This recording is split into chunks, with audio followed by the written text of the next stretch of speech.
I'm about to share something that will make many people uneasy, and honestly, I'm not concerned about that because there's a psychological pattern affecting countless women right now that society refuses to acknowledge. Here's what I've observed. I can identify her immediately, the woman approaching her breaking point. She's the person everyone describes as incredibly kind, dependable, truly good-hearted. She displays the appropriate smiles, agrees when she wants to refuse, and constantly apologizes for simply being present. However, if you observe carefully, truly pay attention, you'll notice something different. There's tension visible around her eyes, an artificial quality to her laughter, the way she pauses to catch her breath before speaking. Most observers assume this represents some women's inherent nature, naturally accommodating, naturally harmonious. But I've uncovered something that completely challenges this belief, and it's supported by extensive psychological research, revealing a troubling reality about how women are socialized. You're likely curious about what I'm referring to. Well, I've mapped out 3 distinct phases that occur when a woman finally abandons the performance of niceness. And I won't leave you wondering. I'm going to demonstrate precisely what's been accumulating beneath that agreeable facade, why the inevitable eruption isn't actually a collapse, but rather an awakening, and critically, what transpires when a woman finally prioritizes authenticity over acceptance. Because here's the reality. When you comprehend what's genuinely occurring beneath the surface of the good girl act, you'll recognize that what appears to be a woman unraveling is actually a woman discovering herself. And understanding the psychological processes behind this transformation will alter how you perceive every challenging woman you've ever met. So let's begin with the first phase, and this one will illuminate why being nice might be the most hazardous thing a woman can inflict upon herself.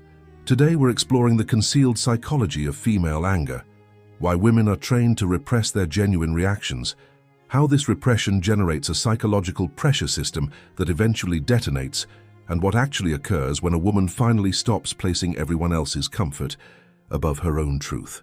By this exploration's conclusion, you'll comprehend why anxiety in women frequently represents disguised anger, why the hidden self surfaces when performance becomes intolerable, and most significantly, how society's fear of female anger has generated an epidemic of women who are strangers to their authentic selves. I've dedicated years to studying trauma psychology, feminist theory, and the neuroscience of repressed emotions. And what I'm about to disclose extends far beyond simple people-pleasing patterns. But first, let me mention something that might surprise you. Studies demonstrate that women apologize considerably more than men, not because they commit more errors, but because they've been trained to perceive their very presence as potentially troublesome. This isn't merely about individual women struggling with personal limits. This concerns a systematic repression of female authenticity that's generating anxiety crises, dysfunctional relationships, and a generation of women who have no understanding of who they genuinely are underneath the act. Grasping this pattern isn't simply informative, it's freeing. And for the women paying attention, it might be the authorization you've been awaiting to finally stop being agreeable and start being authentic. The woman approaching her breaking point wasn't born damaged. She's methodically conditioned into a performance that gradually stifles her genuine self. Imagine a young girl who's inherently expressive, enthusiastic, and strong-willed. She voices her thoughts, occupies space, and displays her emotions openly. But progressively, through countless small corrections, she discovers that her natural condition is troublesome. Settle down, don't be overly emotional. Proper girls don't display anger. Stop being challenging. Each correction appears insignificant, but they gather like water droplets that ultimately carve ravines. The lesson becomes unmistakable. Your genuine emotions are problematic, your natural reactions are incorrect, and affection depends on your capacity to make others comfortable. Psychologist Carol Gilligan dedicated decades to examining this precise occurrence. The moment girls start abandoning their internal voice for social acceptance, her discoveries were devastating. Around puberty, girls begin exchanging truth for belonging. They start filtering every emotion through one haunting inquiry. Will this cause someone to distance themselves from me? This isn't deliberate manipulation, it's a survival mechanism. Girls rapidly discover that being appreciated equals survival, and nothing endangers being appreciated more than honesty. Therefore, they begin deceiving, not in obvious ways, but in subtle, routine ones. They deceive by agreeing when they oppose, by remaining silent when they wish to speak, by laughing at things that aren't humorous. The tragedy is this approach succeeds, at least initially. The well-behaved girl receives praise, rewards, affection, or what resembles affection. She becomes the reliable one, the responsible one, the one who never complicates situations. But this acceptance arrives with a hidden cost, the gradual destruction of her authentic self. What begins as occasional performance transforms into permanent identity. She declares, "I'm fine," automatically. She apologizes before speaking, even when she's done nothing inappropriate. She becomes skilled at detecting the atmosphere in a space and modifying accordingly, not because she's inherently compassionate, but because she's been conditioned to prioritize everyone else's emotional condition over her own. The good girl trap is especially harmful because it masquerades as virtue. Society praises the woman who's accommodating, self-denying, and emotionally restrained. She's presented as the standard, the ideal daughter, the encouraging friend, the comprehending partner. But underneath this celebrated exterior, something different is occurring. Her nervous system exists in constant heightened awareness, perpetually monitoring for disapproval signs, perpetually prepared to modify her conduct to preserve harmony. She becomes drained but cannot rest, bitter but cannot voice it, furious but cannot even acknowledge it to herself. The most heartless element of this trap is its self-perpetuating nature. The more she performs niceness, the more others anticipate it from her. Any departure from this pattern seems like betrayal to those surrounding her, which strengthens her conviction that her authentic emotions are hazardous and unacceptable. The good girl trap demonstrates that what appears to be natural disposition is actually acquired behavior, a survival approach that becomes a cage. Comprehending this represents the initial step toward acknowledging that beneath every naturally pleasant woman is frequently someone who's been systematically conditioned to erase herself. What becomes of decades of suppressed anger? It doesn't vanish. It converts into something far more harmful: anxiety, depression, and ultimately eruption. Carl Jung cautioned us about the shadow, the concealed, unrecognized aspects of ourselves that we've been instructed to reject. For women raised to be proper, that shadow frequently consists of everything they were instructed not to be: angry, assertive, demanding, unapologetic. But the shadow doesn't remain concealed permanently. Emotion that isn't permitted to flow will always discover another exit. And for women who've spent years suppressing their authentic reactions, this frequently appears as what seems to be mental health problems, but is actually emotional blockage. The anxiety crisis among women isn't accidental. It's what occurs when the body has been conditioned to suppress its most truthful reactions. When your natural impulse to resist, to stand firm, to defend yourself gets interrupted repeatedly, your nervous system doesn't calm down. It adapts by becoming excessively alert. Consider this: if you cannot fight, your sole option is to predict, to manage, to satisfy. That continuous performance of modifying yourself to accommodate others' comfort carries a physical price. You smile during meetings while your interior twists. You nod during conversations you disagree with. You transport emotions like weights throughout your day. Psychologist Harriet Lerner recognized this pattern in her revolutionary work on female anger. She discovered that women aren't instructed how to utilize anger. They're instructed how to fear it. When a man displays anger, it's perceived as powerful, authoritative. When a woman displays the identical emotion, it's labeled dramatic, irrational, overreacting. Therefore, women learn to assign their anger different labels: stress, exhaustion, overwhelm, anxiety. They don't address their anger. They circle around it, conceal it, redirect it. They react sharply in inappropriate places and remain silent where it's desperately trying to be voiced. But repressed emotion accumulates pressure like vapor in a pot. The woman who spent years declaring "I'm fine" when she's not, "it's insignificant" when it is, ultimately reaches a critical point. The shadow bursts forth not because she's unstable, but because she's unexpressed. This eruption frequently appears irrational to others because they've never witnessed the progressive accumulation of transgressions, compromises, and silenced realities that produced this moment. To them, she's experiencing a collapse, but what's genuinely occurring is a breakthrough. The moment when her authentic self, concealed under decades of people-pleasing, finally forces its way to the surface. The eruption might occur during a meeting where she finally voices her opinion, in a relationship where she finally establishes limits, or simply in her own existence, where she stops justifying herself and starts living genuinely. It's chaotic, uncomfortable, and frequently misinterpreted. But it's not illness, it's emergence. The shadow eruption isn't a collapse. It's the moment when years of repressed authenticity finally demand acknowledgement. What appears to be instability is actually the initial indication of psychological wellness in a woman who's been performing stability at her soul's expense. When a woman finally abandons the performance of niceness, something unforeseen occurs. She doesn't transform into a monster. She transforms into herself. Before we proceed, if you're finding this examination revealing, please take a moment to press the like button and subscribe to the channel. Understanding these psychological patterns could be transformative for someone you know, and spreading this knowledge helps us connect with more people who need to receive it. After the facade fractures, after the performance becomes insufferable, after she stops screening every statement through fear, there's a period of confusion. The woman who spent decades asking, "What will make others comfortable?" suddenly finds herself asking, "What do I genuinely want?" This isn't a seamless transition. There's mourning involved. Mourning for the years spent silencing herself. Mourning for the relationships constructed on false foundations. Mourning for the woman she could have become if she'd never learned to diminish herself. But underneath that mourning is something she hasn't experienced in years: lucidity. Her anger, no longer disguised as anxiety or depression, finally reveals itself for what it genuinely is: a compass indicating what isn't functioning, what requires change, what deserves protection. Anger appears when limits have been violated, when values have been dismissed, when needs have been disregarded for the 100th time. She starts to comprehend that anger was never the adversary.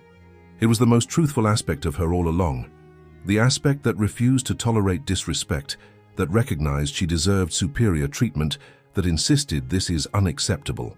Her anger doesn't render her damaged, it proves she's conscious. This awakening doesn't render her harsh or indifferent. Instead, she becomes selective. She stops over-justifying her decisions. She refuses without remorse and agrees only when genuine. She doesn't rehearse her limits, she embodies them. She's no longer attempting to be appreciated. She's attempting to be truthful. What others previously labeled rage, she now acknowledges as direction. That sharpness in her voice isn't a menace, it's lucidity. That tension in her body isn't dysfunction, it's insight.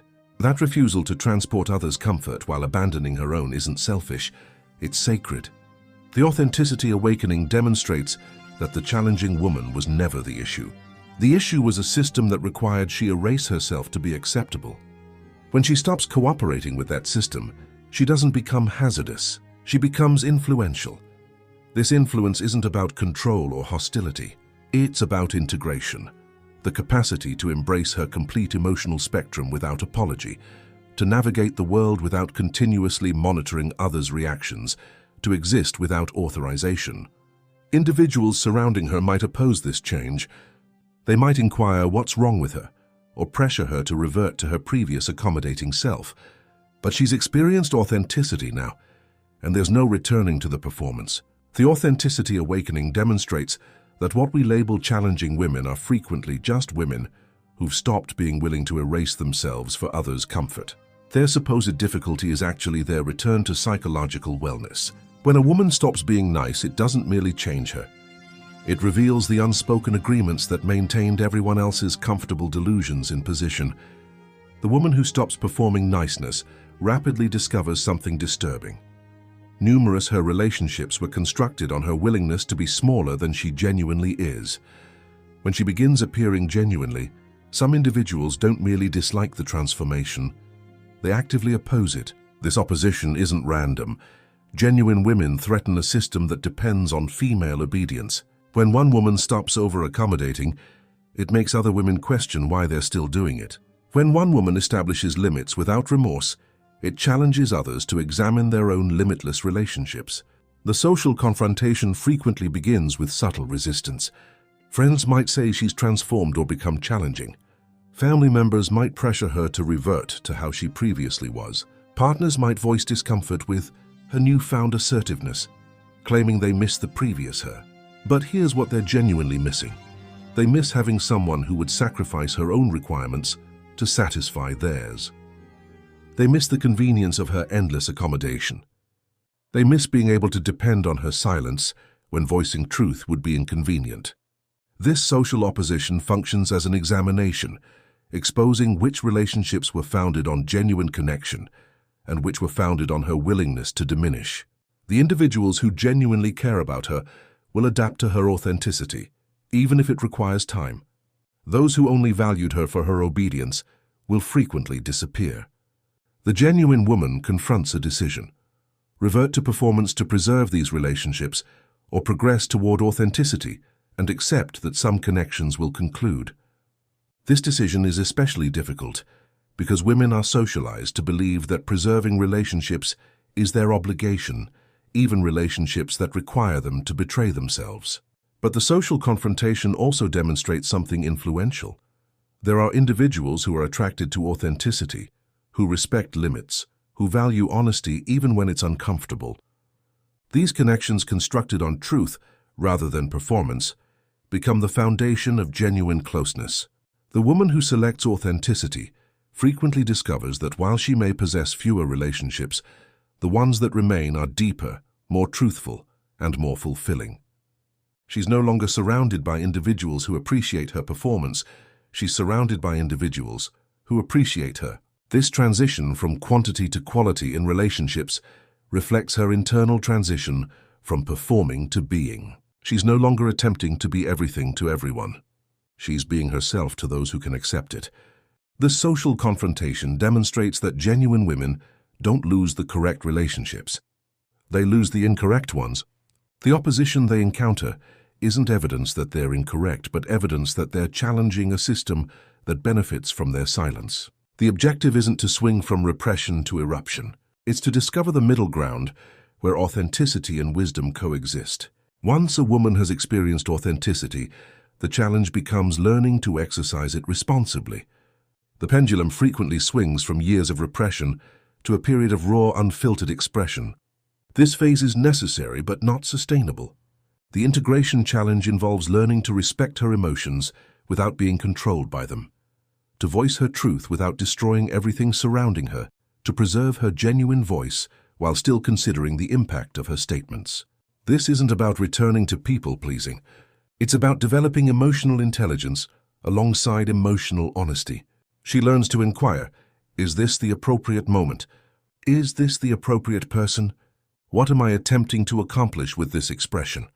Integration means she no longer represses her anger, but she doesn't necessarily voice it in every moment it emerges.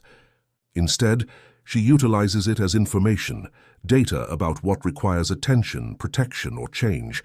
She might experience anger during a meeting, but select to address the issue privately afterward. She might experience frustration with a friend, but wait until she can communicate clearly, rather than impulsively. This isn't repression, it's strategy. The distinction is that she's making deliberate selections about when and how to express herself, rather than reflexively silencing herself to preserve peace. Her emotions are still valid, still respected, still acknowledged, but they're not the sole factor in her decision-making. The integrated woman develops what psychologists label emotional granularity, the capacity to distinguish between different types of anger, frustration, disappointment, and pain.